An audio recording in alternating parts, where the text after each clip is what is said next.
Lag BaOmer is coming up. It's the 33rd day of the counting of the Omer.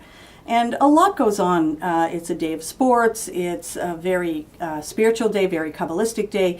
It's connected to Rabbi Shimon Bar Yochai, and tradition tells us that he is responsible for writing down the Zohar, the collection of mystical writings of the Kabbalah in Judaism.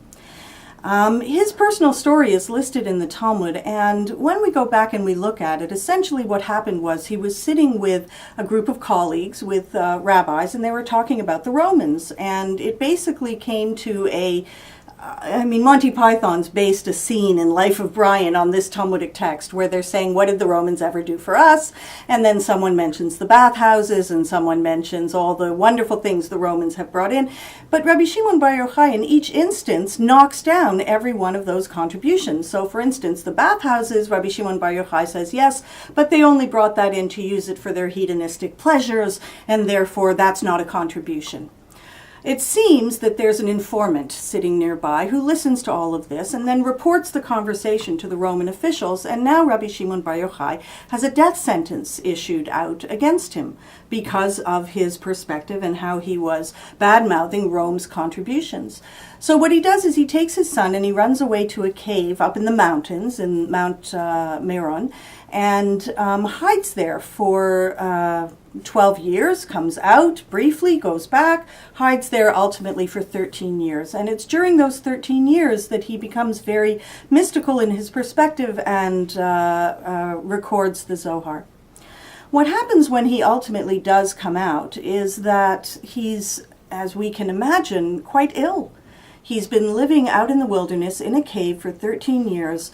The sun, the heat, the cold in the winter. This is high on a mountain.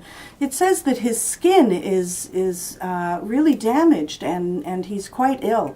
And so his sons-in-law and his colleagues, his students, take him to a Roman bathhouse where they say they anoint his skin and they soften it and they heal him, and he recovers from his experience. What I find fascinating about it is that at the end, he is benefiting from and using the very thing that he said at the very beginning of the narrative has no use whatsoever except for hedonistic pleasure, and that's the bathhouses of Rome. And it really raises an interesting question that speaks to us enormously today in terms of why would I care about Lag BaOmer living in Canada in the 21st century? Why would it speak to me at all? And really what it's talking about is it's talking about how I choose to look at things in the world around me. That there's a lot out there. There's a lot in the culture. There's a lot that's available to me. There are institutions, there are clubs, there are organizations, there are all kinds of things in the world around me.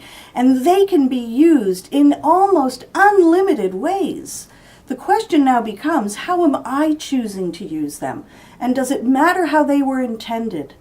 Because the original bathhouses of Rome may not have been intended as places of healing and anointing for rabbis who have come out of caves after death sentences pronounced by Caesar. I doubt very much that was part of the original intent, but this Midrash is telling us, who cares? If you don't use the bathhouse for hedonistic pleasure, you might very well be using it for healing and anointing and allowing someone to recover. From a very narrow perspective to a very broad perspective of how do I look at things beyond how they are, beyond how they appear, beyond how originally they were intended. Can I in fact use them for healing? Can I use them for positive things? And something like a hedonistic bathhouse in a Roman era, if I can turn that into a place of healing and I can turn that into a place that nurtures and broadens perspective, then I could probably do it to anything. So the story of Lag BaOmer speaks far beyond anything of its moment.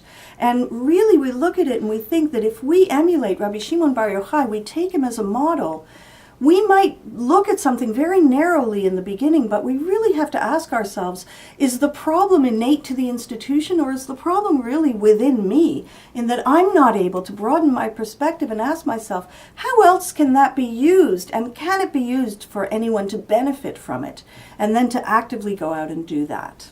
That's also part of Lag BaOmer.